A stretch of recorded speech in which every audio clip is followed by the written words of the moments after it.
Our journey began with a burning desire to establish and grow the One Dragon concept. And the year 1993 marks the birth of this powerful idea. DXN started headstrong as it ventured into the international market with the One World, One Market concept. 1999 marked the arrival of DXN in the Philippines. From there on, DXN greeted the millennium with more achievements. Year after year, DXN Philippines grew stronger, and so did its products. Our founder, Datuk Dr. Lim Shojin, continued to reap awards and recognition around the world. In 2003, DXN Philippines celebrated its 4th anniversary, Double at 4, with the realization of doubled sales from this year onwards. As DXN Philippines celebrated its 5th year anniversary, DXN acquired a 100% stake in Reach Star Enterprise and Reach Star Cash and Carry. With its continued significant sales growth, DXN Philippines celebrated its 6th anniversary at the Araneta Coliseum with thousands of recognized members in 2005.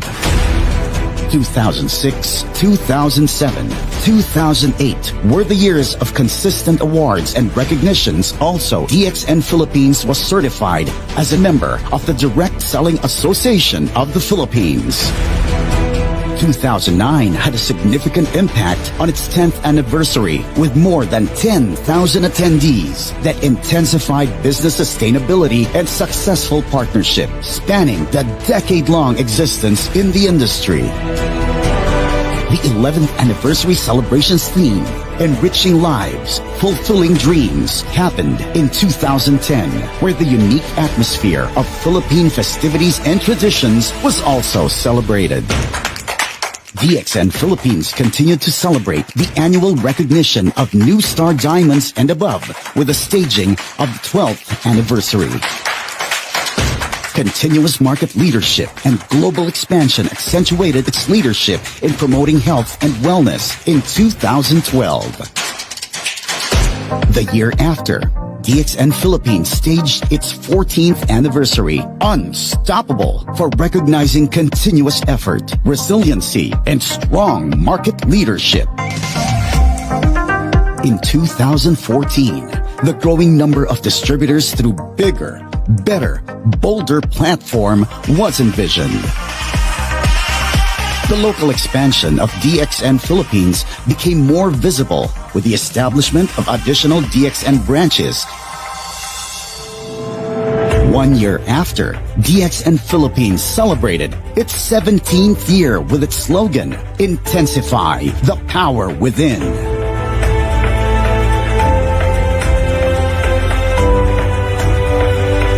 Greater impact, powerful motivation, and overwhelming excitement emerged in the celebration of DXN Philippines' 18th anniversary with the theme, Rise to Victory. In 2018, the nationwide marketing programs went full blast. This created higher impact and momentum. This year, DXN CEO and founder, Datuk Dr. Lim Shojin, is among the 795 medal recipients of Panlimajasa Negara. He was bestowed the title of Datuk as recognition for his effort in bringing Malaysia to the global scene through quality products of DXN and the concept of One World, One Market. After more than 2 decades, DXN has made a mark in the world, proving that One Dragon, One Market is going stronger than ever in the Philippines. We celebrate and radiate all the colors there is. Together, we say, isulong ang tagumpay. Mabuhay DXN Philippines!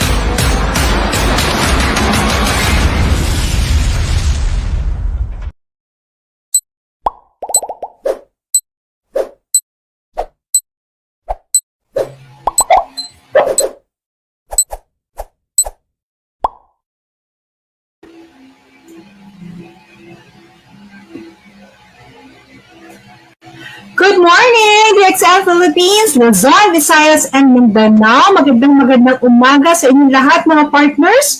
And of course, sa ating mga kasama from different parts of the world. Magandang umaga po sa inyong lahat. And thank you for staying.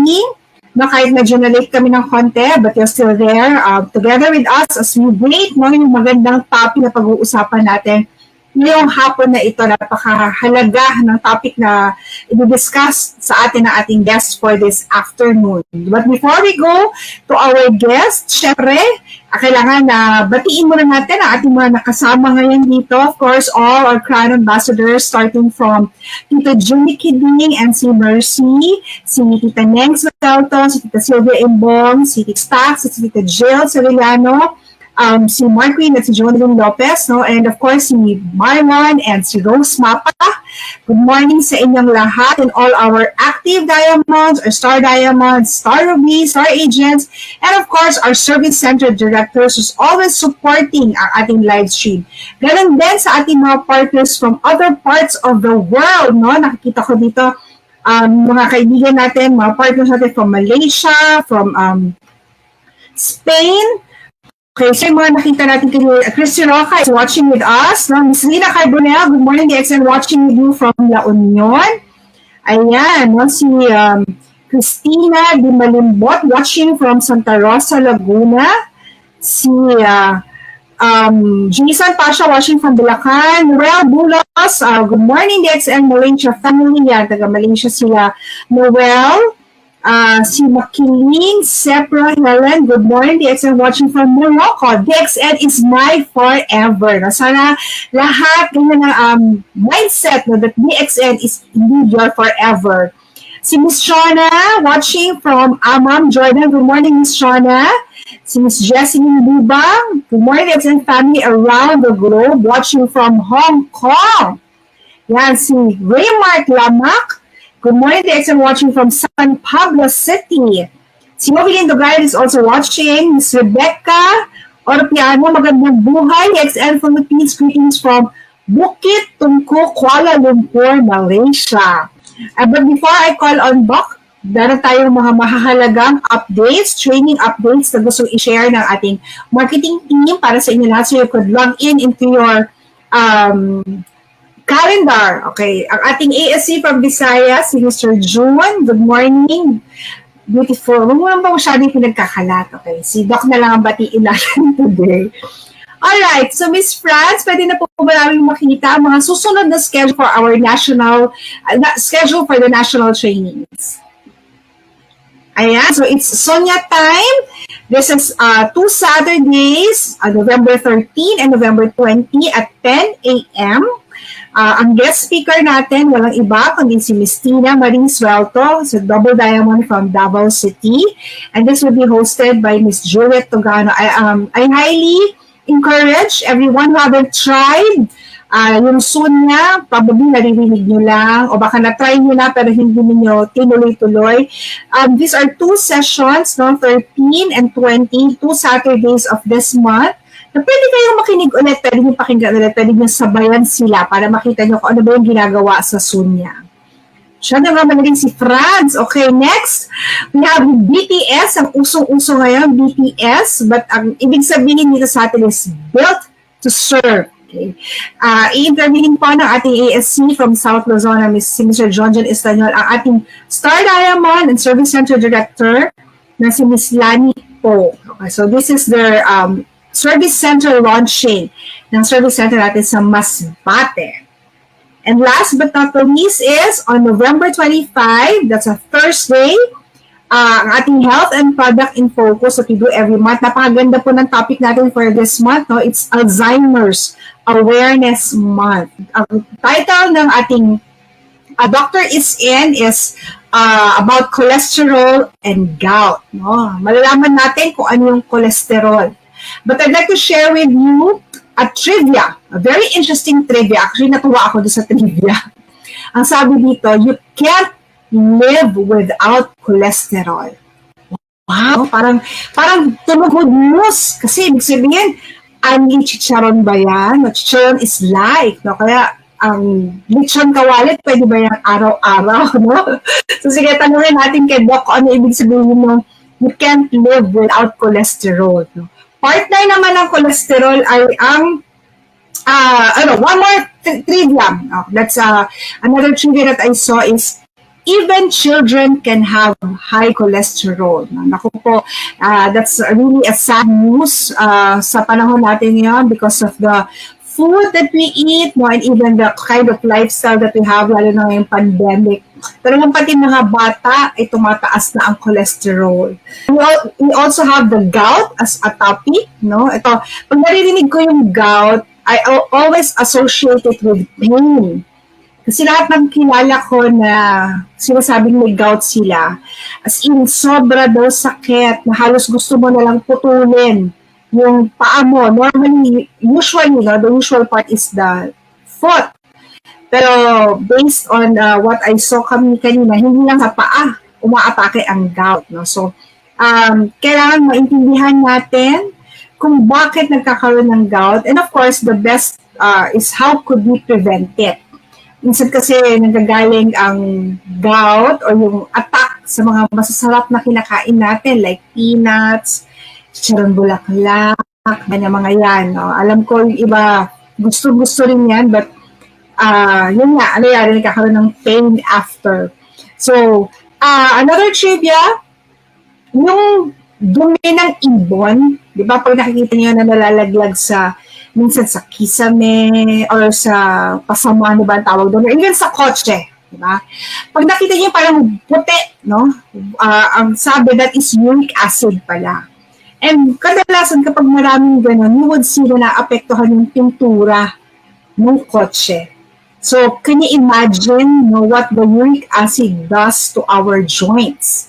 Kung yung pintura ng kotse na aapektuhan, so what more yung ating katawan? So, these are few of the info or intro lang sa topic natin ngayon hapon. So, I hope you have prepared your pens and your notebooks because I'm sure today napakadaming information na makukuha natin sa ating presentation ng ating guest for today. So without further ado, let's all welcome the XN Philippines. Send your likes and your love. No? While sharing, please share. Do share ating live stream ngayon para mas maraming makapakinig sa isi-share sa atin ni Dr.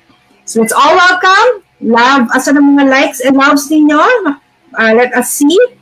Let's all welcome ang ating Star Diamond, the doctor at the same time, si Dr. Danila Sadsad. Thank you so much. So again, good morning DXN. It's a pleasure for me and it's a privilege to be with you. Natutuwa po ako kasi meron naman tayong ganun topic. At saka nakakatawa, alam nyo pa kasi very relevant itong topic ng cholesterol. Ano po? Ang cholesterol po kasi, kumbaga sa ating pagkain, ito yung ang hirap iwasan.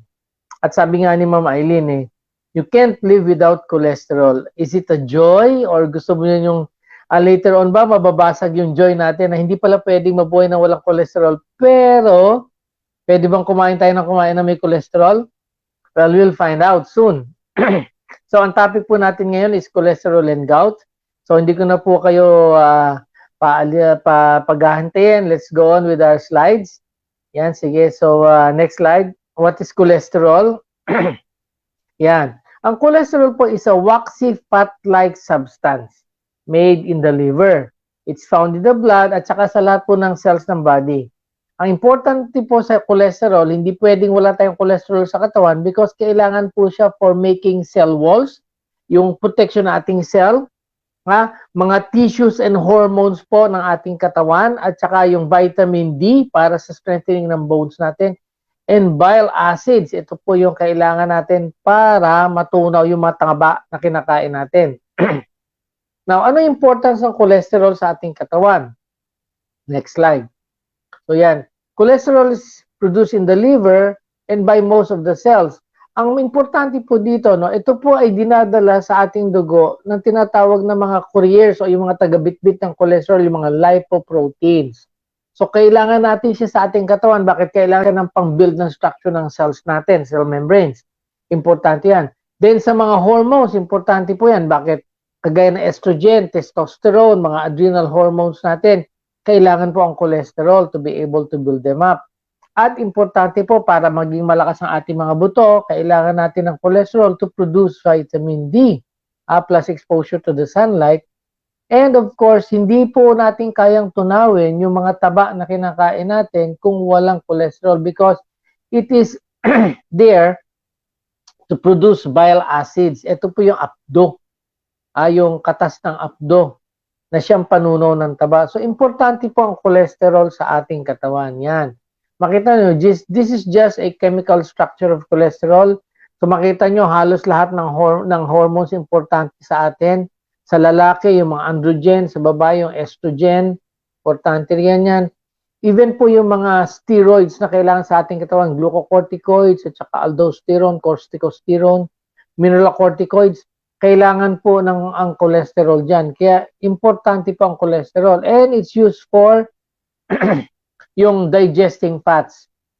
Now, ang cholesterol po, it comes in two forms. It's produced by the body. Nanggagaling po ito, ang sources po natin ay food na kinakain natin, kagaya na sinabi ni Ma'am Len, mga chicharong bulaklak and liver. Pero ito yung spoiler. Sabi nila, you cannot live without cholesterol. That's true. But, sabi nga dito, you can live without eating food rich in cholesterol. Why? Your liver can make all the cholesterol your body needs. Pwede pong gawin ng atay mo yan. So, medyo spoiler ng konti yan, ano? Kasi akala natin, hindi pwede mabuhay na walang cholesterol. Totoo po yun. Pero, hindi mo po kailangang kumain ng maraming cholesterol. Excuse me. Kaya pong gawin ng atay natin ang lahat ng cholesterol na kailangan ng ating katawan. Okay, next slide. So, two commonly known lipoproteins. Ito po yung nagdadala ng cholesterol. Yung low-density lipoproteins at saka yung high-density lipoproteins. Ito po, makikita natin, this is how cholesterol is transported to our blood or to our body. Next slide. Next slide po. Yan po ang itsura. Ito yung good cholesterol, HDL. LDL, yan yung bad cholesterol. Yung bad cholesterol nandito sa mga plaques sa labas. Yung good cholesterol, hindi siya dumidikit. It's floating. So, anong difference ng dalawa? Tingnan natin. Next slide. So, what is LDL or low density lipoprotein? This is bad cholesterol. So, LDL or bad cholesterol contributes to the formation of plaque buildup in the arteries. Ito po yung mga bumabara, yung tinatawag natin atherosclerosis, yung mga tumatapal sa ating ugat, kaya lumikipot po yung ating ugat. At ito po ay linked sa higher risk na magkaroon tayo ng atake sa puso at saka stroke. So, kung tayo po ay gusto natin mas safer tayo nandun sa less risky side, dapat daw ang LDL or bad cholesterol level natin ay nasa 70 lang. Although ang range it ranges from 100 to 200 something. Sabi nila nandun ka sa lower limit para hindi ka masyadong risky. So ano yung ating pwedeng gawin? Avoid high in fat, saturated fat, dietary cholesterol, and extra calories. Ano ibig sabihin nun? Huwag daw tayo masyado sa mga saturated fats. Ano ba yung mga saturated fats natin na yan? Di yung mararami nating mga malinamnam na kinakain, mga taba, mga chicharong bulaklak, yung mga animal fats, saturated po yan. Yung mga dietary cholesterol natin, nandyan na yan. Yung mga mayonnaise natin, puro cholesterol yan. Of course, at saka yung extra calories. Bakit po? Kahit na sabi mo, malakas ako sa kanin, hindi naman ako malakas sa mga taba. Pero po, pagka meron tayo excess calories in our body, nagiging cholesterol din po yan, nagiging taba din yan. So, kung gusto mo nang mababa ang cholesterol mo rin, yung bad cholesterol, kailangan meron kang exercise. At kailangan din, i-maintain mo ang healthy weight. And of course, smoking aggravates the picture.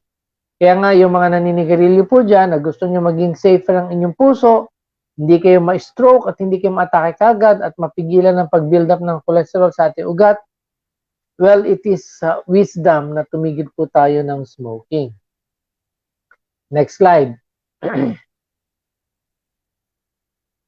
Yan. High density lipoprotein. Ito naman yung good cholesterol. So, HDL stands for high density lipoprotein. Dapat po ito ay 50 milligrams per deciliter or dapat po ito ay kahit po medyo mataas, okay lang. Kasi po ang high density lipoprotein natin ay maganda para sa ating katawan. Hindi po ito dumidikit sa ating ugat. So how can you increase your HDL? Yung good cholesterol. Exercise daw at least 30 minutes, 5 times a week. Again, quit smoking, avoid saturated fats, and lose weight.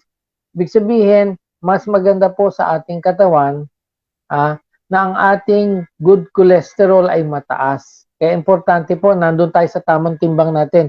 Alam nyo po, yan ang isang problema ngayon. When we are in the overweight or obese side, mas marami po tayong risk na pwede makuha. So, ito po maganda dito. Next slide. So, importante po, check natin yung ating cholesterol level. So, kung na tayo magpapascreening, magpakompleto po tayo ng screening natin. Yung full tinatawag na lipid profile. Para makita natin yung lahat ng klase ng cholesterol, HDL, LDL, pati triglycerides at saka yung VLDL.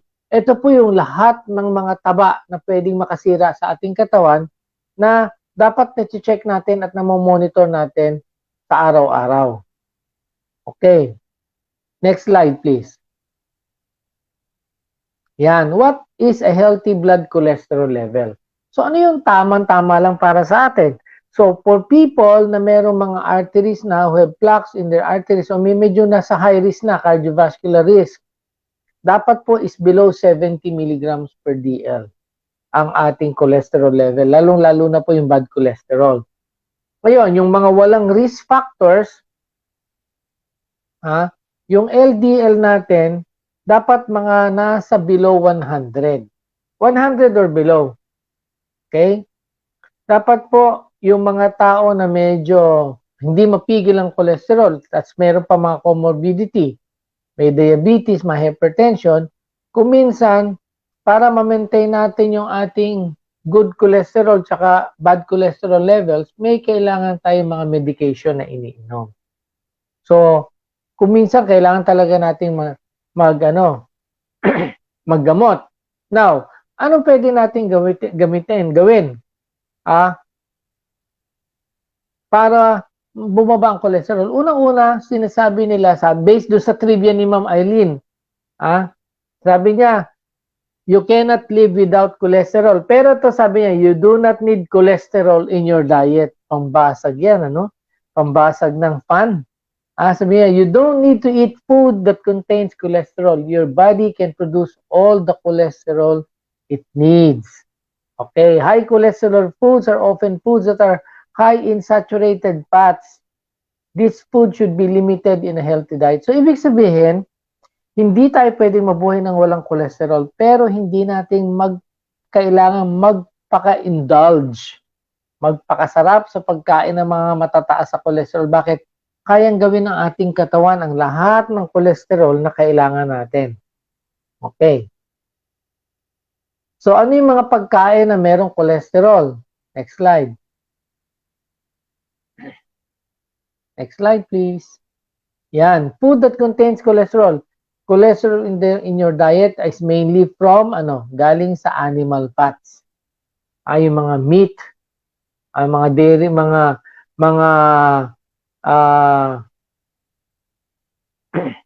food na galing sa mga hayop, mga karne.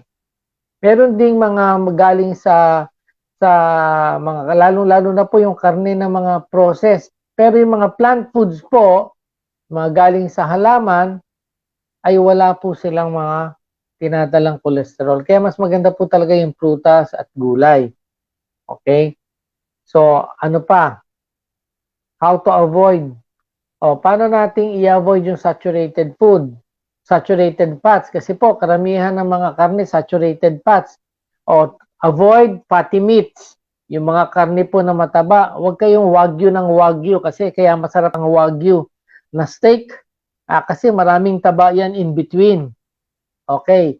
Iwasan din daw po natin yung mga processed meats like sausages and salami. Mga snack foods like chips, yan. Kadalasan po, mantika pangluto niyan para malasa saturated fats. Okay, mga deep fried na pagkain. Ano yun? Mga crispy pata, French fries, yan. Mga deep fried yan. And then cakes, biscuits, and pastries. So ito yung mga i-avoid natin pagkain para hindi tayo magkaroon ng maraming saturated fat sa ating katawan. Next slide. Yan. Tips to avoid cholesterol, increase the amount of a variety of fresh fruits and vegetables. So importante po yan. At saka importante po, whole grain food. Kaya maganda rin po yung pagkakain ng tinapay. Ang kukunin nyo ay yung whole wheat. Huwag yung masyadong refined na maputi-maputi. Ano pa? Low-fat milk o kaya yogurt. Iwasan natin yung mga full cream. At saka pwede po yung mga soya. Yan, maganda rin po yan. And then when we buy our meat, dapat daw po yung lean. Yung inalis yung taba. And ilimit po natin ang ating mga fatty meals like yung eating sausages and salami. Instead, turkey breast o kaya chicken breast. Yan po ang medyo mas magandang option kung gusto niyo ng karne. Ano pa? Let's go on to the next slide. Yan, to avoid cholesterol, ano pa? Have fish at least twice a week. Pwede pong nakadilata o kaya fresh. Pero sige, syempre, ang better option po natin ay yung fresh. Okay, replace your butter with polyunsaturated margarines, yung medyo healthier butter. Okay, lagi po nyo babasahin yung label kung saturated or unsaturated. Okay, at saka pagkain daw po natin rich in soluble at saka insoluble fiber. Yan, mga legumes, mga nuts, and seeds. Pero sabi nga nila, mamaya, nuts ay baka naman tamaan tayo na yung gout. Mamaya, pag-usapan po natin yan. Ito, medyo sa iba, medyo struggle ito. Limit cheese and ice cream to twice a week. At least may twice a week pa, di ba? Okay, pero kung meron po kayong diabetes, of course, you should at least, yung ikakainin yung ice cream is sugar-free. Okay? So, ayaw natin ng masyadong tumaas yung ating mga cholesterol sa ating dugo kasi nga risk ito. Ito naman yung mga pagkain that may lower cholesterol levels. So, anong kakain natin? Gagamitin natin pangluto ay mga polyunsaturated oils. Ano yan? Mga sunflower oil, canola, o pwedeng corn oil, olive oil, palm oil, pwede na rin po yan. Tapos, kain ng oats. Ito po yung mga fiber yan, mga oats and legumes. Legumes galing sa mga gulay po yan para bumaba po yung bad cholesterol natin. Sabi, eating oats and legumes can lower LDL cholesterol by 5%. So, maganda po yun. Hindi tayo gumalaw. Next slide po. Yan. Yan. Ayan. Food components like saponins. Ano po yung mga saponins natin? Ito yung mga galing sa soya. Mga pagkain na maraming mga tinatawag natin mga saponins, triterpenes po yan Maganda po yan para sa ating cholesterol. At saka yung mga sulfur compounds, yung allicin po. Saan mo makikita ang allicin? Sa bawang. So yung bawang at saka yung mga sibuyas, nakakatulong din po yan. Very effective pagpapababa ng ating cholesterol. Ano pa? Next slide. Yan, plant sterols. O yung mga pagkain na merong mga galing sa halaman, kagaya ng mga vegetable oils. Nandiyan na naman mga gulay. And then ano pa, margarine and milk. Na merong mga plant sterols. Ibig sabihin yung mga margarine mo at saka mga gatas mo na galing sa halaman. Siguro one of them is yung galing sa cacao kasi ang cacao is plant, hindi siya mataas sa cholesterol. Now, ito naman, next slide. Lifestyle tips to cut down on cholesterol. Ibig sabihin, kailangan din baguhin natin ating lifestyle. Changing some of your lifestyle habits may also help to reduce your cholesterol and triglycerides level. So, ito yung mga suggestion. Una-una, cease alcohol consumption or reduce your alcohol intake to no more than 1 or 2 drinks a day. Well, siguro sa Pilipinas, kahit naman no drink a day, pwede. Ito kasi sa mga ibang bansa, kailangan nila ng alcohol kasi malamig. So, may shot sila sa umaga, may shot sila sa gabi. Binge drinking, yung mga tagay-tagay. So, wag po tayong ganyan sa tagay-tagay. And then, of course, smoking. Sabi nga, kung maaalis natin ng sigarilyo, makakatulong po ito makapagpababa ng cholesterol natin at makakabawas pa ito ng paninigas sa mga ugat natin, yung atherosclerosis, yung cholesterol plaques. Ano pa? Next slide. Yan. Exercise regularly. So, laging pumapasok yung exercise. So, importante po sa ating katawan yan. At least 30 minutes, 5 times a week. Oh. So, yung increase exercise mo, yung exercise natin, ini-increase niya yung good cholesterol levels habang pinabawasan niya yung bad cholesterol at saka triglycerides. Kasi bukod sa bad cholesterol, may kalaban pa tayo, triglycerides. Ito po yung mga taba. Ay, yung mga sebo naman. Oh, lose any excess body fat. Being overweight may contribute to raised blood triglycerides and LDL levels.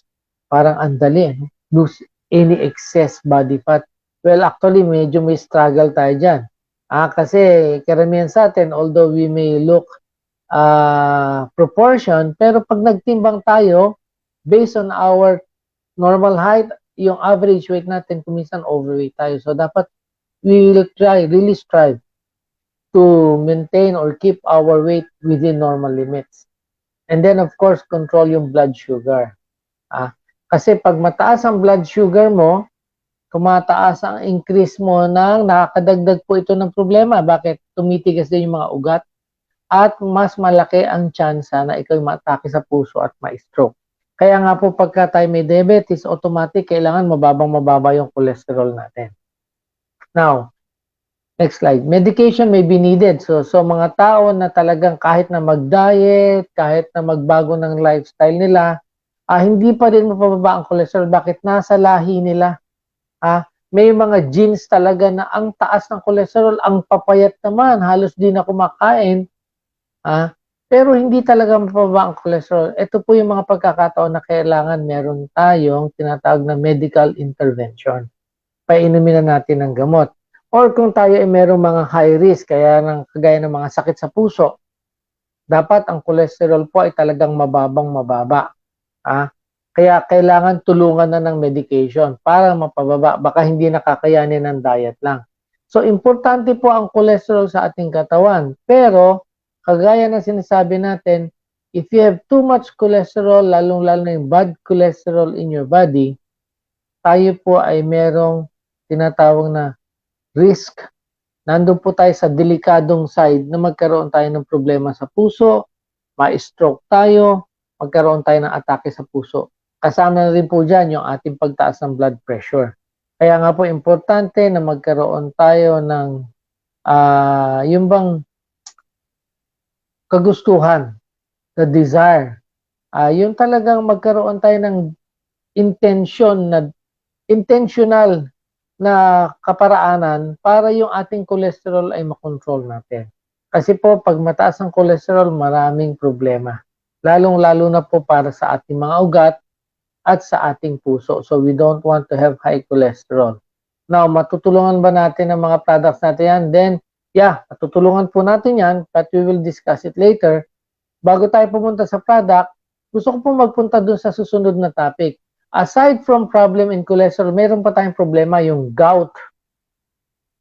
Alam niyo po, yung gout, ito ata isa sa pinakamasakit na rayuma. Yan, makita niyo po yung gout, yung next. Yung gout po, talagang masakit po yan. Ang nangyayari po dito, ito po yung isa sa pinakamasakit na rayuma, at ang atake po nito minsan biglaan at kadalasan ang affected is the big toe. Yung bang, balik mo po yung slide, balik mo po yung isang slide. Gusto ko lang pakita. Yan, tingnan nyo. An attack of gout can occur suddenly, often waking you up in the middle of the night. Yung sensation that your big toe is on fire. Ito, basahin nyo. The affected joint is hot, swollen, so tender that even the weight of the bed sheet. Ibig sabihin, mapatungan lang ng kumot yung paa mo na yun na merong gout, napakasakit na. Ganun po kasakit ang gout. Sige po, next slide. Yan, nakita nyo naman. Yan, madikitan lang ng kumot yan. Ang sakit-sakit niyan. Sobrang sakit niyan. Okay. So, ano ba yung mga simptomas, signs and symptoms of gout? Yan, intense joint pain, usually big toe. Pero pwede din po sa ibang mga joints. Pwedeng sa ankle, sa tuhod, sa siko, sa wrist, sa fingers. Yung first 12 hours po, naku, talagang sobra ang sakit. At saka yung discomfort. Talagang minsan lingering yung discomfort. Yung medyo nabawasan na yung sakit pero hindi mo pa rin maigalaw ng gusto yung joints mo. At kitang-kita mo po yung pamumula at saka pamamaga. Ayan po ang karakter talaga ng gout. Pag pulang-pula at magamaga, yung bang parang halos di mo kayang hawakan, malamang po gout yan. At saka ang gout po, ang problema, hindi mo po maigalaw yung iyong joint. Talagang immovable siya. Bakit? Kasi yung sobrang kirot po, hindi mo talaga siya maigagalaw. Now, ano ho ba ang pinanggagalingan ng gout? What causes gout? Or what are the causes of gout? Next slide. Yan. Ang cause po ng gout ay yung uric acid crystals na nag-accumulate sa ating joint. Na pagka nga, sabi nga ni Ma'am Len, yung dumi lang ng ibon na uric acid na sisira yung pintura. Ito po yung, kaya nasisira yung pintura kasi po yung uric acid na yan ay mga crystals na parang napakapinong-pino. Nakakasira sa ating joints at nagkukos ng pamamaga. Kaya sobra po yung kanyang kirot. Yan.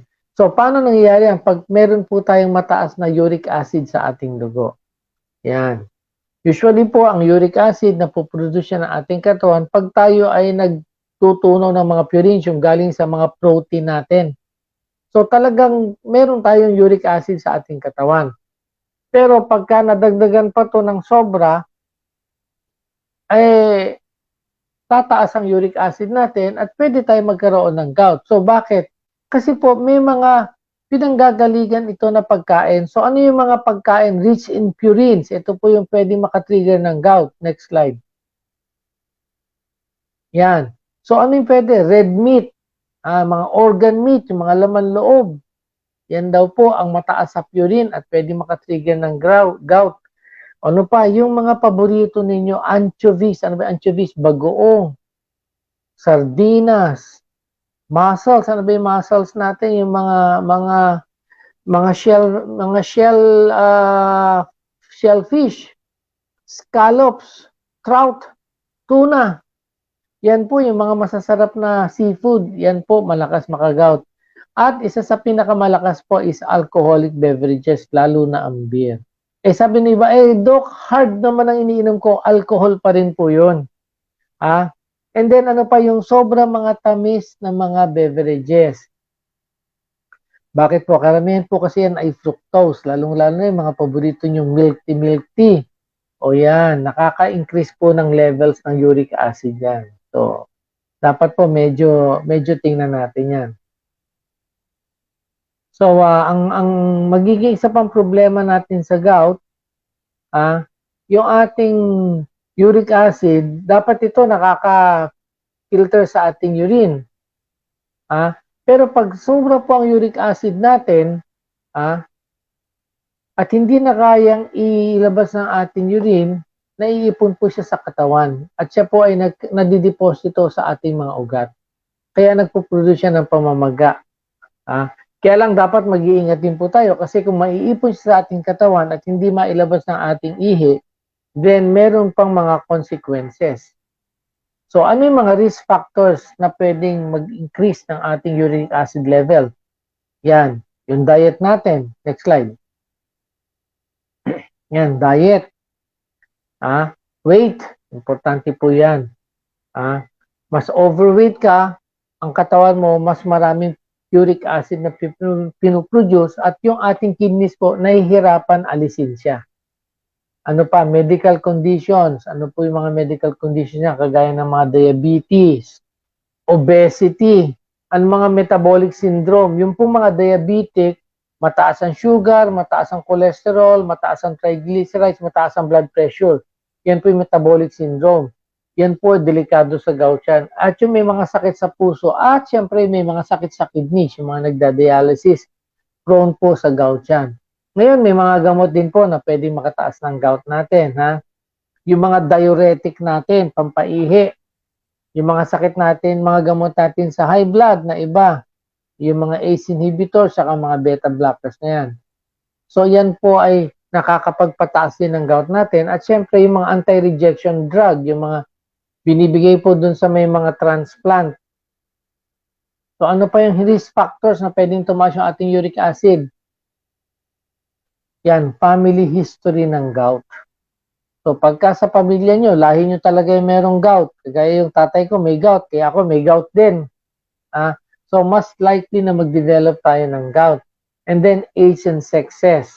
Ito sabi niya, gout occurs more often in men. Primarily because women tend to have lower uric acid levels. Kaya lang, after menopause, ang uric acid levels daw ng mga babae ay halos kapareho na rin sa lalaki. So, mas maaga lang po na magka-gout ang mga lalaki pero hahabol din ang mga babae. Lalo-lalo na pag umabot na ng menopause. Kaya mag-iingat po tayong lahat. Wala pong pinipilian, lalaki at babae. Okay? Ano pa? Pwede po maging risk din yung mga recent surgery or trauma. Yan. Kuminsan, ito po yung nagtitrigger sa atin ng gouty attack. Now, may mga complication ba ang gout? Of course, meron po. Next slide. So, may mga complication. Unang-una, pwede itong paulit-ulit. Pwede po yan, pabalik-balik sa loob ng isang taon. So, pagka hindi natin tinulungan ang ating katawan at inayos yan, pwede pong bandang huli masira na yung ating mga joints. Yan. Next slide. Next slide po. Yan, advanced gout.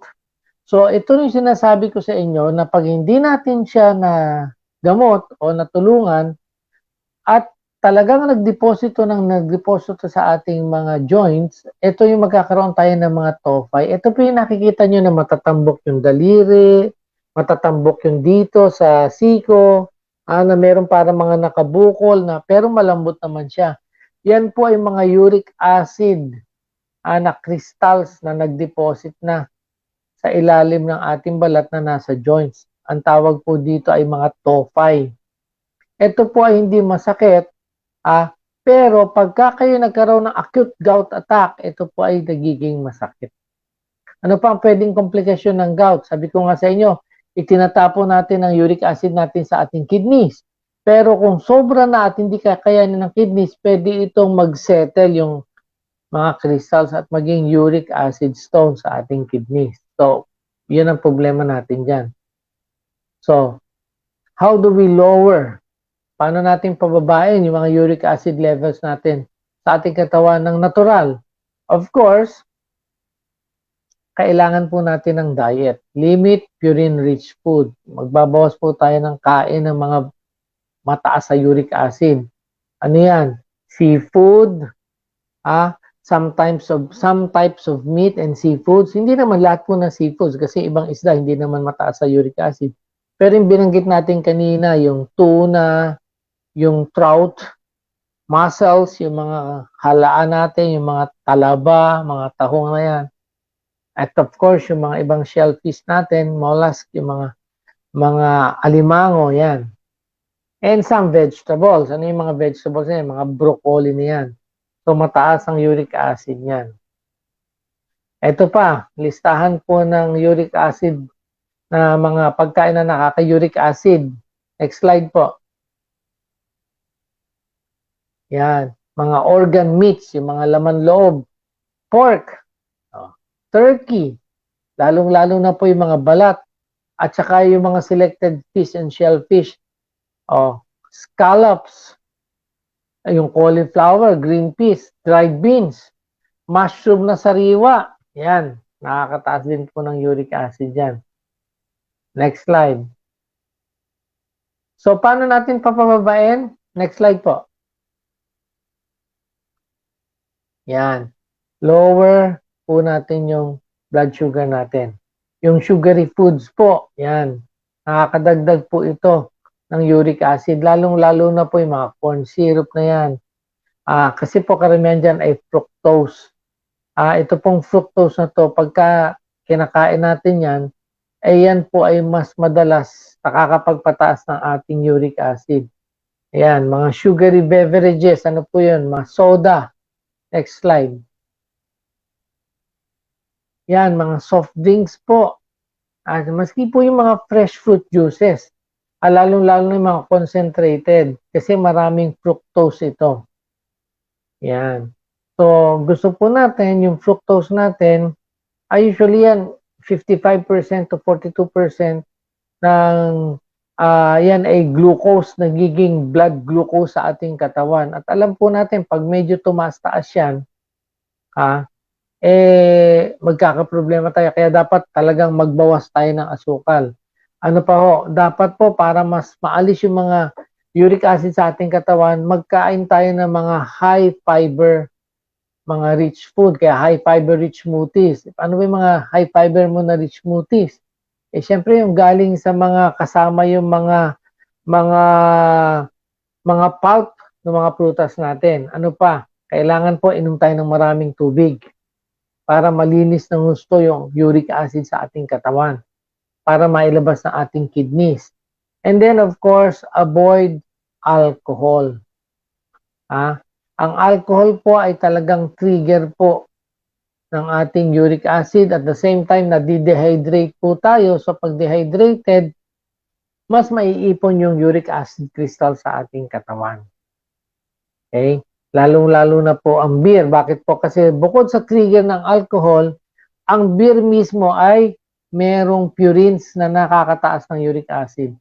Of course, isang paraan para hindi masyadong tumaas uric acid natin, lose weight. Iwasan daw po natin yung mga fad diets at saka mga crash dieting. Yung sabi nga, yung fad diet. Ano ba yung mga fad diet natin ngayon? Maraming fad diet ngayon. Pasintabi po dun sa mga nagpa-fad diet na yan, yung mga intermittent fasting. Hindi rin po maganda yung fasting sa ating katawan. May fasting na maganda, may diet din naman na puro karne naman. Well, these extreme diets, mga fad diets na to, pwede pong makataas ang ating uric acid dyan, kaya medyo iwasan po natin. So, yung insulin level din po. So, importante din po, nagpapacheck tayo ng insulin level natin. Kasi ito po ay pwede rin makapagpataas ng uric acid natin. So, usually, kung gusto nyo pong malaman yan, you can just go to your doctor o sa mga accredited laboratories na malapit sa inyo. Yung mga talagang qualified laboratories, you can have your insulin level check. Pag masyadong mataas ang insulin level mo, then pwedeng tumaas ang uric acid mo. Yan. So, paano pa natin mapapaba? Add more fiber in your diet. Next slide po. Next slide. Yan. Add more fiber in your diet. Ayan. Eating more fiber will help your body get rid of uric acid. I-improve din ng fiber ang balance ng blood sugar at saka insulin levels sa ating katawan. So, ito po yung mga suggestion, at least 5 to 10 grams of soluble fiber a day with whole food. Ano yung mga whole food na yan? Fresh, frozen, or dried fruit. Pwede po yan. O kaya, fresh or frozen vegetables. Yan. Oats. Yung po mga cereals natin. Nuts. Certain nuts, hindi po. Kaya lang, pagdating po sa nuts, ay dapat ay moderation lang. And then, of course, barley. Ang barley po is a form of fiber din. Ano pa? Next slide. Yan. Importante rin po to reduce stress.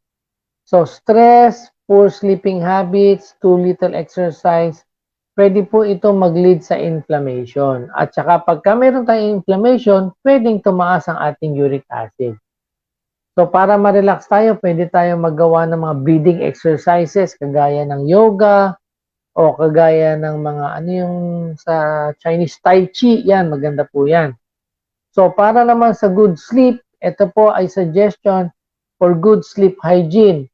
Sabi po dito, avoid digital screens for 2 to 3 hours before bedtime. Kaya pala karamihan ngayon ay puyat. Bakit? Kasi ang pampaantok nila, Facebook, YouTube. Di ba? So, hindi ka talaga maaantok niyan. Kaya dapat avoid daw natin yung mga digital screen kasi may mga blue light emitter dyan na stimulate po yung brain natin. Hindi tayo maaantok.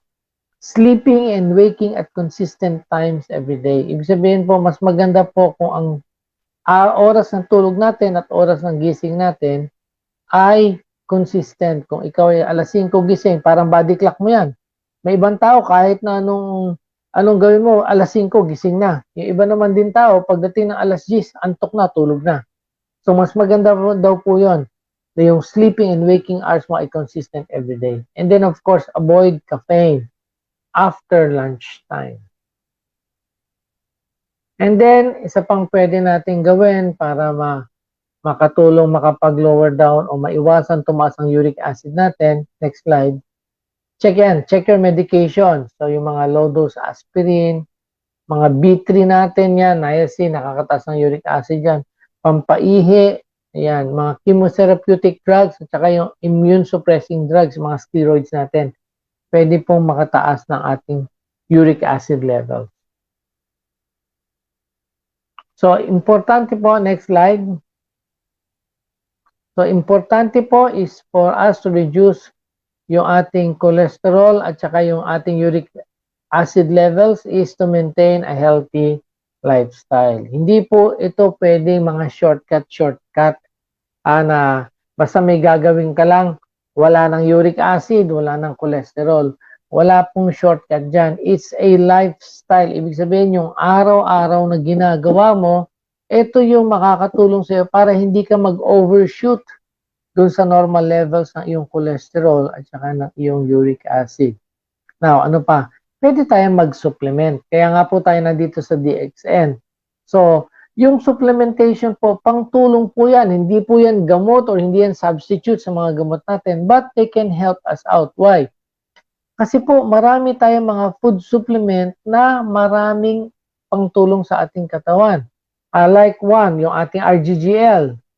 Yan. Next slide. Yan, yung Ganoderma po natin, this is the king of herbs. Although, sabi nga nila, yung mushroom na nakakataas ng uric acid, yun po yung mga mushroom na kinakain natin na hilaw. Yung mga nakatanim. Pero ito po kasi, we get the active ingredients. Lalong-lalo na po yung adenosine, maganda po yan. At saka yung mga triterpenoids na yan. Kasi po meron yung cholesterol lowering benefits sa ating katawan. At the same time, sila po ay anti-inflammatory. So nakakabawas ng pamamaga which is beneficial po doon sa mga mataas ang cholesterol at doon sa mga nananakit yung ating mga rayuma na merong gout. So maganda po ang RGGL. So you can start taking yung RGGL. 1 to 2 pairs. Usually 2 pairs morning and evening. Start with it. Pwede nyo pong increase unti-unti hanggang maging beneficial sa atin. Ano pa? Next slide. Yan, spirulina. Isa pa, next slide. Spirulina po, yan. Spirulina na slide. Next slide. Yan. So, spirulina po is very important. Why? Kasi po, isa sa mga kailangan natin sa ating pag-iwas ng cholesterol at saka ng ating uric acid ay diet. Kaya nga po, ito pwedeng tulong, pang-augment sa ating diet. Bakit? Siya po ay high in nutrition, pero hindi siya high in calories. So, unang-una, makakatulong to sa pagbaba ng ating timbang. At the same time, ang spirulina po ay nakakababa literally ng cholesterol. Kaya nakakatulong po yan magpaganda ng good cholesterol at makabawas ng bad cholesterol. At the same time, spirulina is also anti-inflammatory. So makakatulong po sa atin yan. Kasi po ang ating spirulina, lalo na yung cereals. Bakit po? Kasi fiber po yun. At saka maganda rin po ang spirulina kasi alkaline po siya. It helps alkalinize our urine. Bakit importante po yun? When you alkalinize your urine, yung uric acid crystals po ay natutunaw. Ang uric acid crystal kasi ang character niya, it is liquid in alkaline medium, it is solid in acidic medium. Kaya gusto natin alkalinize po yung ihi natin para yung kung meron kang batuman na ito uric acid, baka sakali ito'y lumabas at matunaw. Okay? Black cumin. Next slide po. Yan. Ito po yung ating farm ng spirulina. So, black cumin. Sige. Black cumin na po tayo. Yan. Ano po ang kagandahan sa black cumin? Literally, black cumin helps lower down your blood pressure. Maganda po siya sa ating ugat. It lowers down our cholesterol level. At ang black cumin po ay anti-inflammatory din. So makikita nyo po ang common benefits sa karamihan ng ating product. Nakakababa ng cholesterol, nakakapabawas po ng pamamaga sa ating katawan. Okay, next slide. Black cumin plus. O ano po ito? Nakakatulong po ito sa ating katawan because it's also anti-inflammatory. So importante po yan kasi po yung mga pag-deposito ng cholesterol sa ating ugat, nag-i-initiate po ito ng inflammation. Kaya malaking bagay po pag ito ay anti-inflammatory. At the same time, it lowers down cholesterol. Ano pa? Next slide. Ayan. Lalo na po itong virgin coconut oil natin. Unang-una, wala siyang cholesterol.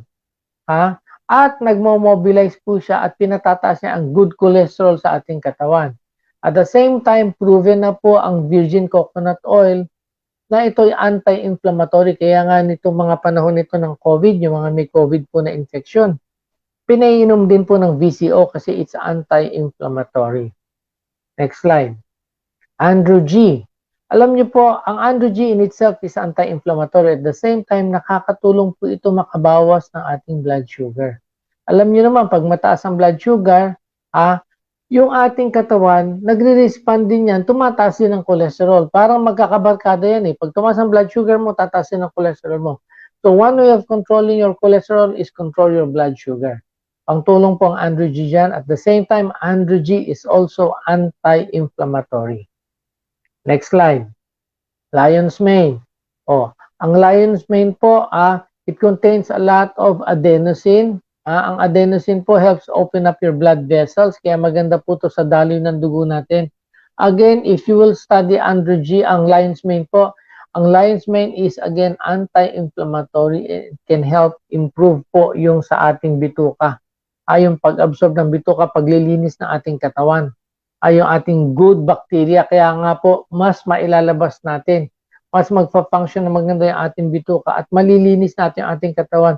The more na maganda ang dumi natin, pati yung mga taba na kinain natin, nasasama po yan. So, importante po ang efficient elimination sa ating katawan. Gegen Plus, ayan, ito po ay literally pangtulong sa pamamaga sa ating katawan. It is anti-inflammatory and helps lower down our blood cholesterol and it improves blood circulation. Maganda po to kasi yung pagdaloy ng dugo, importante po yung maganda ang daloy ng dugo. Kasi po, para hindi magbabara siya sa ugat. Kasi po, pag mataas ang cholesterol, yun ang problema, bumabara sa ugat. Gegen Plus improves blood circulation. Then we have our next slide, yung Poria mushroom. Yan. Ang Poria mushroom po, una-una, nakakatulong itong makakalma sa atin. So, makakabawas ng stress. Diba? Nakita nyo naman, common factor. Para hindi tumaas ang uric acid mo, hindi tumaas ang cholesterol mo, reduce stress, improve your sleeping habits.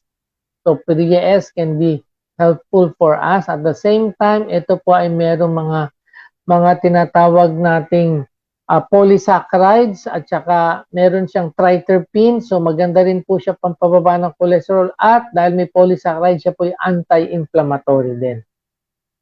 Okay? Yan, PDS. Of course, halos po lahat ng ating products sa DXN is anti-inflammatory.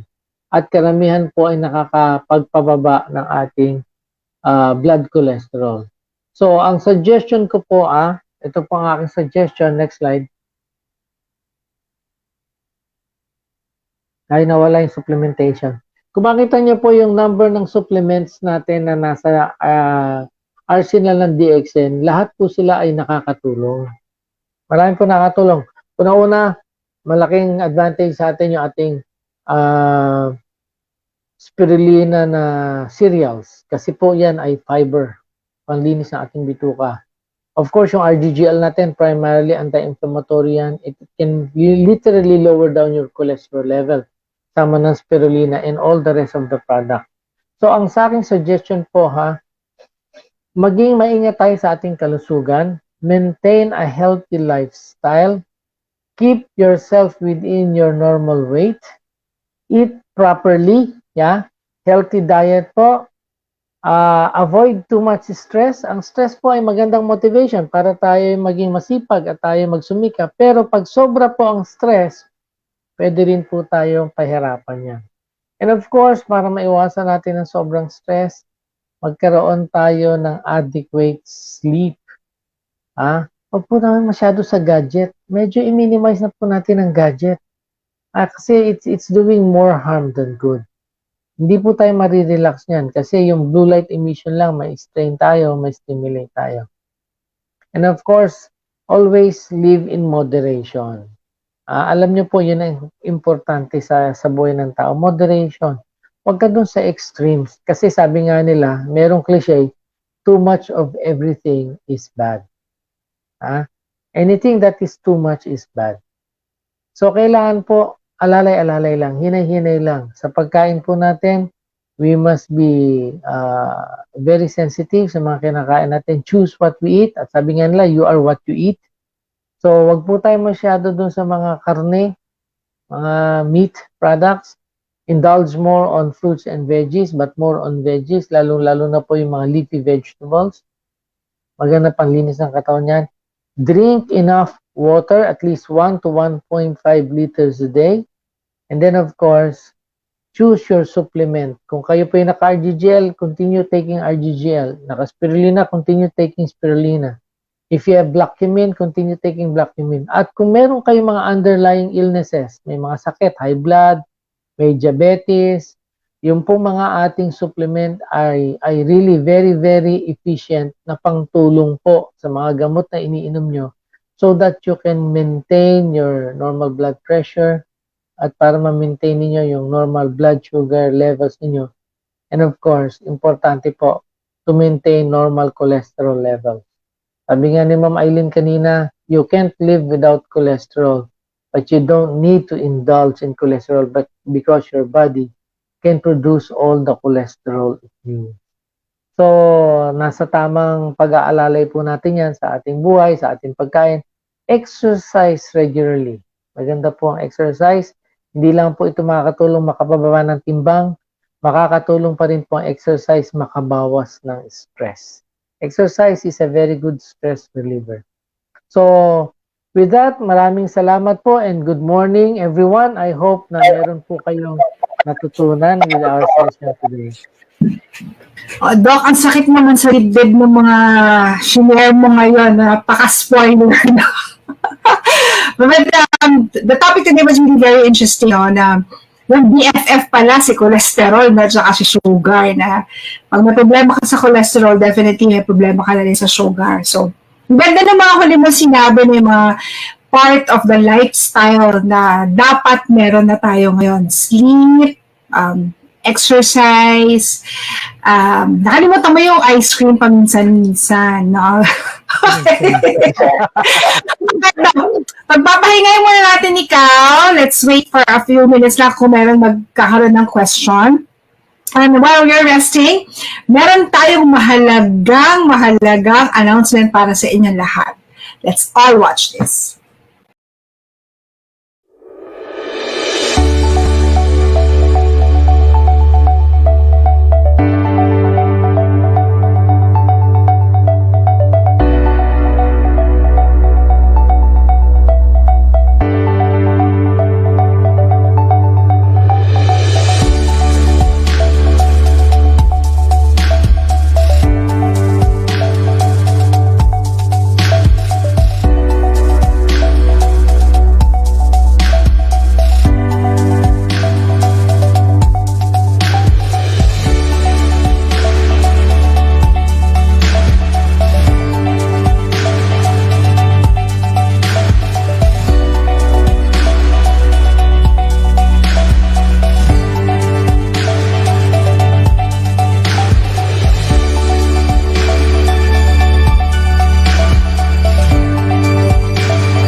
Ayan, no? So it's November again.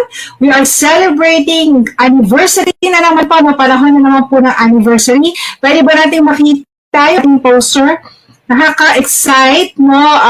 Mag-reminisce, no? 22 years na tayo dito sa Pilipinas.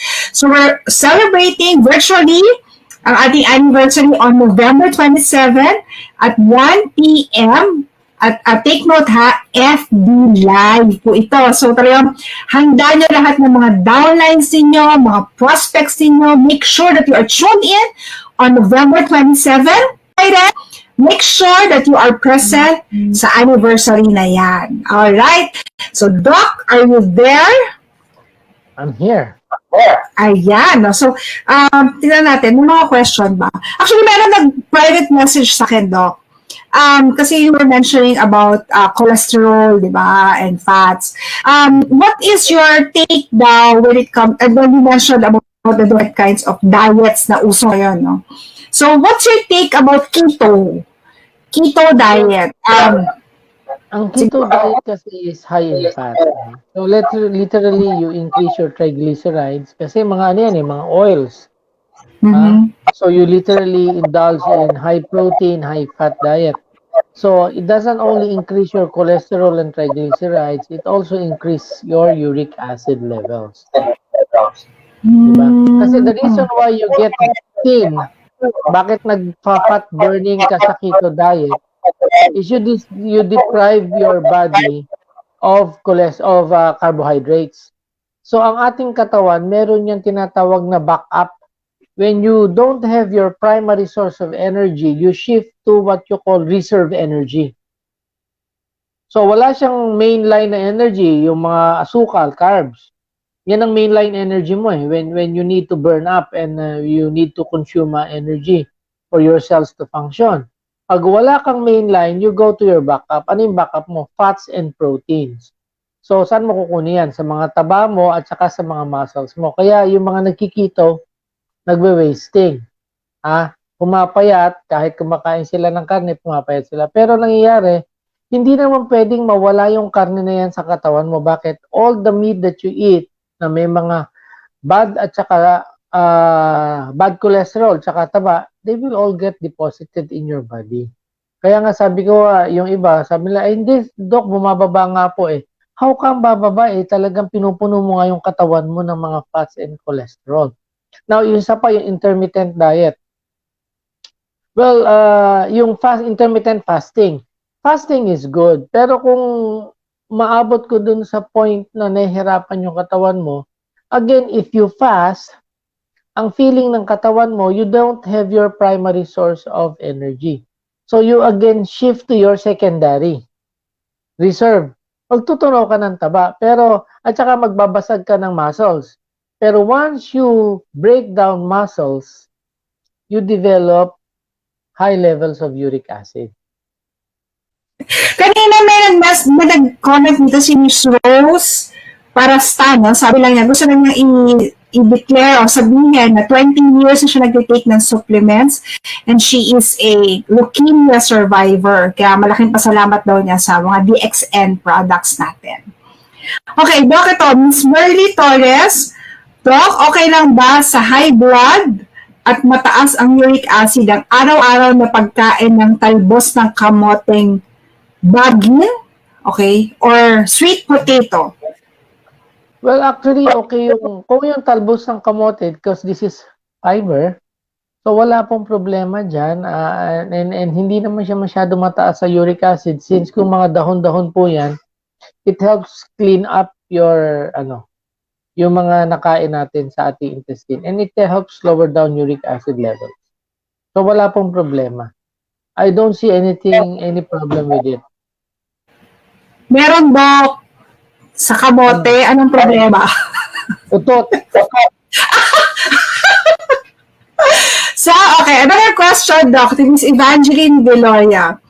Doc, I would like to ask this question. At the age of 60 and above, ilan po ang dapat na timbang ng isang babae at lalaki? So, body mass index ba to or yung right weight for a 60-year-old? Ang weight po, sorry ma'am. Sige, go ahead, ma'am. Finish. Ang weight po is not dependent on age. It is usually dependent on height. Kung gaano kalaki ang frame mo, then nandun yung dapat ideal body weight mo. So kahit na po ikaw 60, kung ikaw ay 6-footer, mataas ang weight requirement mo. Yun yung normal body weight mo. Kung ikaw po ay 5-footer lang, mababa ang body weight mo na kailangan. So it depends on your body structure, yung body mass index mo.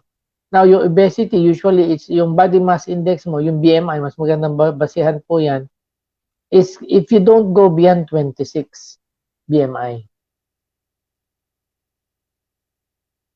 Alright. So, yun, ha?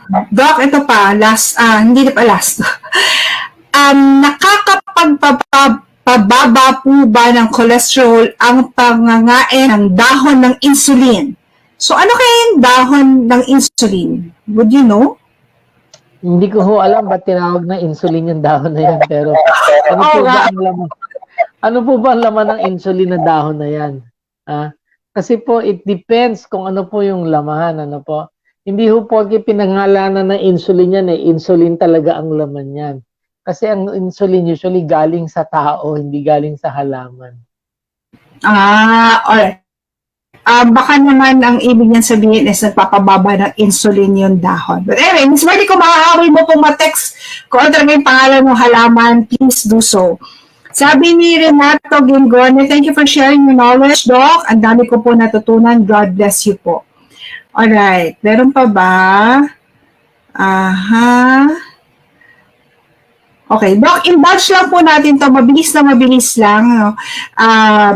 Nakikiusap naman siya kung pwede daw po, this is outside topic, but since taking advantage na ikaw na yun nandito, ano pong product ang magandang inumin sa may tuberculosis? Something that would support the lungs, aside from the maintenance. Actually, ang tuberculosis po is an infection of the lung. Ang TB bacilli mo ang nag-i-infect niyan, ano? So, hindi po yan lahi-lahi, hindi po yan mana-mana. It's an acquired infection. Pag na-expose ka sa TB bacteria, yung Mycobacterium tuberculosis. Of course, kailangan mo nandun ka sa ating DOTS program, 6 months therapy. Importante sa may diabetes is good nutrition. So, importante sa good nutrition, of course, pag nutrition pinag-usapan, kasama dyan ang spirulina. Diba? And then, importante sa merong tuberculosis is a good immune system. So, kailangan malakas ang immune system mo. So, dapat may RGGL ka dyan. And of course, importante po dyan, kung may comorbidity ka, kagaya ng diabetes, kasi yan ang hindi magka-compatible, diabetes at saka tuberculosis. Sa diabetes kasi, nagda-diet down ka, at sa TB, kailangan mo mag-intensify ng nutrition. So, dapat makontrol mo ng maayos yung diabetes mo. So, anong pantulong dyan? We have so many products na pwede natin yan. Nandyan yung Androgy mo. Nandyan yung Black Cumin. So, andyan pa yung spirulina cereals mo. So, ito po yung mga pwede natin pangtulong. Always remember, ang TB po is an infection. So, kailangan nyo inumin yung gamot sa TB. And then, kailangan i-maintain mo na malakas ang immune system mo. Marami tayong mga supplements sa pampalakas ng immune system. You start with your RGGL, kasama ang Lion's Mane po, pampalakas ng immune system. Pampaganda ng lung function natin is you have your cordyceps, so magagamit nyo rin po yan. Ano pa? You have your Androgy kung kayo merong mga blood sugar problem. And then of course, VCO is very good kasi ang VCO, nakita nila, hindi lang ito pampalakas ng immune system, meron din tong antibacterial benefit. So, yun po. Marami po tayong products. We have a variety of products na talaga makakatulong. Pwede nyo isabay sa medication if you have tuberculosis. Okay. Last one, Doc, is just po ito. This is a question from Miss Elizabeth Furio. Ay, nawala. Alright. Teka, at medyo mahaba kasi, no? Ayan. Good PM, Doc. Ano po kayong diet ang pwede sa akin? High fiber or high protein? May comorbidities po ako. Mahina ang blood flow ko. PPAD daw po ako base sa Doppler scan last 2019. May hypertension po ako and this year na-confirm na may kidney stones, gallstones at myoma ako. Nag-start po ako mag-take ng mga DXN products ito November 4 lang. I am currently taking the following. Would it be enough na ito lang ba? RGGL, 5 pairs, I guess, spirulina, 12 capsules, black urine, 2 pieces, Rosel tablet, and morinchi. Nakita ko nagtitake din daw po siya ng morinchi. Ano po yung PAD? What PAD? PAD? PAD. From base sa Doppler scan daw niya. PAD, Doppler scan. Parang sa RTD. May problema siya sa RTD. Sa blood circulation. Alright. So, ang ganito well, ang dami mo kasing sakit. May myoma pa, may kidney stones, at saka meron pang gallbladder stone ba? Can I see the question again? Can you... Yes, may kidney stones, may gallstones, may myoma pa. So, maano sa growth yung kanyang katawan, no, Doc? Actually kasi, hindi naman yan na-develop in just one day. So, ito ay an accumulation of various conditions. Siguro dahil sa lifestyle mo rin. Kasi ba't ka nagkaroon ng maraming kidney stone? Siguro, baka mataas ang uric acid mo. Ba't ka nagka-gallstone? Siguro, you love fatty food. So, unang-una, dapat i-moderate mo yung diet mo so that hindi ka masyadong mag-aggravate pa nitong condition mo. Pangalawa, hypertension. You should manage your hypertension. Dahil may problema ka sa artery problem, dapat ma-manage din yung blood circulation problem mo. If you need, kung mababa ang blood flow mo, if you need mga blood thinners to augment yung blood flow. Ngayon, kung pagtitingnan natin yung mga product, itong mga product na binanggit mo, RGGL, RGGL can improve your blood circulation by thinning out your blood kasi ang RGGL mo prevents platelet aggregation. It also opens up your blood vessels. So yung mga adenosine opens up your blood vessels. So it can help improve yung ating hypertension and probably yung arterial condition mo. At the same time, yung spirulina mo is alkaline. So kung meron kang gallbladder o urine, yung kidney stone, if it's uric acid, once you alkalinize your urine, then there is a good chance na ito ay matunaw at maaaring mag-pass out. Sa gallbladder po is really you have to lower down your cholesterol. And of course, ang problema sa gallbladder kasi it's very difficult na matunaw ito talaga eh. Dapat maging maganda ang flow ng bile acids mo, yung deoxycholic acid na yan. So, pagka naging maganda ang flow ng yung bile acids with the proper amount, kasi kung titingnan mo po, hindi mo kailangan masyadong magdagdag ng cholesterol sa katawan. Why? Your liver can produce all of those, mga deoxycholic acid. So, siguro mag-minimize ka ng fat intake. I think yung mga supplement mo is good enough. All you have to do is take it consistently. At tingnan mo siya not as medication, kasi hindi naman siya gamot. I-address mo medically yung mga condition mo like your myoma. Have it monitored. If it's getting smaller, so maganda. Pero if it's not getting smaller, tingnan mo ano yung mga problema mo kasi baka mamaya yung diet mo rin. If you eat a lot of meat, processed meat, isa sa lalong-lalo na po ngayon kasi mga livestocks natin, yung mga poultry natin, they feed it with the mga hormones para mabilis lumaki. So tingnan natin yung source natin. Sa akin, I would go more on organic. Kung meron ka mga organic, yung mga native chicken, yung mga pinapakain na ng mais, di ba iba bigas lang pinapakain. So yung mga more on organic, less on processed food.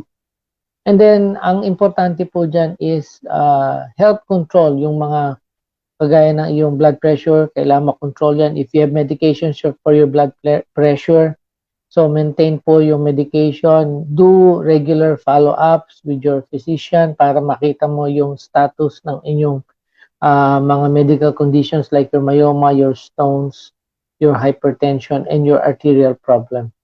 Importante po yung monitoring dyan eh. Let's not rely on, kasi iba, if they felt good with the product, they stop seeing their doctors. Kailangan po, nandun pa rin yung regular follow-up. Okay, sabi po nila, Doc, yung PAD po is peripheral artery disease. Maybe it slipped your mind. Okay, yung sagot ni Ms. Wendy Torres, Doc, insulin po ang ng halaman. Kinakain mo ng mga kapitbahay namin na mataas ang cholesterol. Pampababa daw po yun ng cholesterol. Ano nga ba yung nauso nun? Asitaba? Yung nauso na... Ang asitaba po is backed up by DOH. Gumagawa sila ng study ngayon about asitaba regarding hypertension and cholesterol. Alright. Doc, marami pang succeeding questions, but maybe you could answer it in general kasi most of them, ang tanong nila ay paano magpababa ng cholesterol, paano magpababa ng sugar, no? Paano yung may diabetes. And even one question here from Tita Ruth Estrada na kapag may bara sa ugat sa puso, ano po ang best products na ibigay at ilan po in a day? So overall na lang, high cholesterol, high sugar, ito na mga bara sa puso. So ganito po yan, ano. If you really want to lower down your cholesterol, sabi nga, you must shy away from food that is rich in cholesterol, yung mga saturated fats. Mga polyunsaturated fats, iwasan po natin yan. Alam nyo naman kung saan nanggagaling yan, mga mayonnaise ninyo, yung mga ibang mga pagkain, meat products, shellfish, yung mga lahat ng malilinamnam at masasarap na yan, mga french fries, yung mga burgers ninyo, mga pizza ninyo na lalong pizza ng mga all meat dyan, crispy pata, steaks. So lahat yung na masasarap na yan, they all add up to your cholesterol. At the same time, they are protein rich, so ganun din sa iyong uric acid. Now, kung may bara ka sa ugat, paano mo malalaman? Kailangan meron kang medical diagnosis. Talaga bang barado yung ugat mo o feeling mo lang barado? So, importante may check-up. Ano yung pwede mong gawing check-up? Of course, basic, at least may x-ray ka, may ECG ka, may blood chemistry ka. That's how you know na mataas ang cholesterol levels mo. Now, pag mataas ang cholesterol levels mo, try modifying your lifestyle. Ano yon? Yung mga pinag-usapan natin kanina, avoid so much stress, eat the right food, do exercise, maintain proper weight. So, lahat po ng mga bagay na yan. Ngayon, kung may bara ka na sa ugat, dapat ma-qualify kung talagang barado. Ngayon, kung di naman talagang barado at parang ang feeling mo barado lang, of course, ang pinakamaganda pa rin sa atin is yung mainline natin is RGGL pa rin. Why? Yung adenosine po kasi it prevents platelet aggregation, at the same time, it opens up your blood vessels. So, nakakatulong yan sa blood circulation. Kasama na dyan ang mga Poria S mo. Spirulina kasama rin dyan. So, yun yung mainstay natin, RGGL, spirulina. Okay na yan. Pero kung kailangan mo pa additional, let's say para sa blood circulation mo at oxygenation, then you can add up your cordyceps. Kailangan mo para sa nerves mo, then nandyan yung lion's mane natin. Of course, overall anti-inflammatory, may mga infectious condition ka. You want to somehow improve yung bowel movements mo. Isa sa pinakamaganda idagdag mo dyan is your VCO. Maganda yung VCO dyan.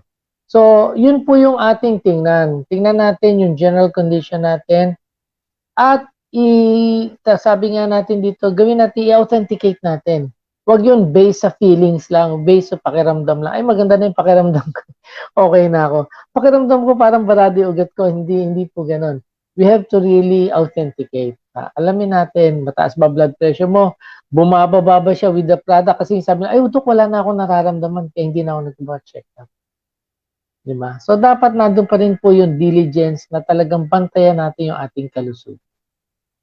So talaga ang pagiging healthy, Doc, is effort din, no? Effort din talaga. If you really want to live long, healthy life, you have to take part, no? Last na, Doc, potassium deficiency. Ano daw pwedeng inumin? Aside, meron na siyang maintenance, but anong supplements ang pwede niya i-add up for potassium deficiency? Madalang kasi matanong to, kaya I asked it.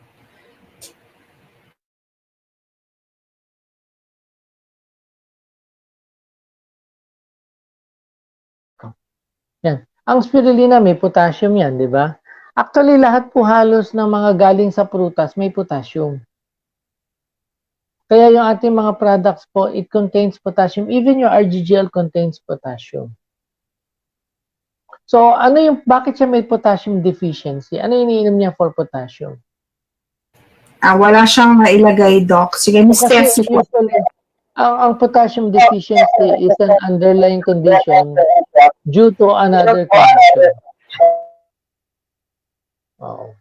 Yan, Doc, yung mga tumutupi na lang basta yung tuhod, di ba? Yung bigla na lang lalambot, para ganyan. Alright, sige, Miss Tessie, but aside from your maintenance, sabi nga ni Doc, halos lahat ng ating food supplement ay pwede. Meron potassium. So sabi ni Ms. Laura Agustini, thank you so much, Doc. Madami po ulit kaming natutunan. More power and God bless. We love you, Doc. Okay, Doc, maraming salamat po ulit sa oras po ninyo. We're looking forward sa November 25, yung Alzheimer's ako, napakaganda. Lahat po kayo nandito, manood kayo at very interesting Alzheimer's disease na yan. So again, Doc, maraming salamat po for your time and for everything that you shared today. Thank you po. Okay, sa mga partners ha, narinig ninyo, sabi nga ni Doc, too much of everything or anything would kill you. Sabi nga nung kanta, di ba, too much love will kill you.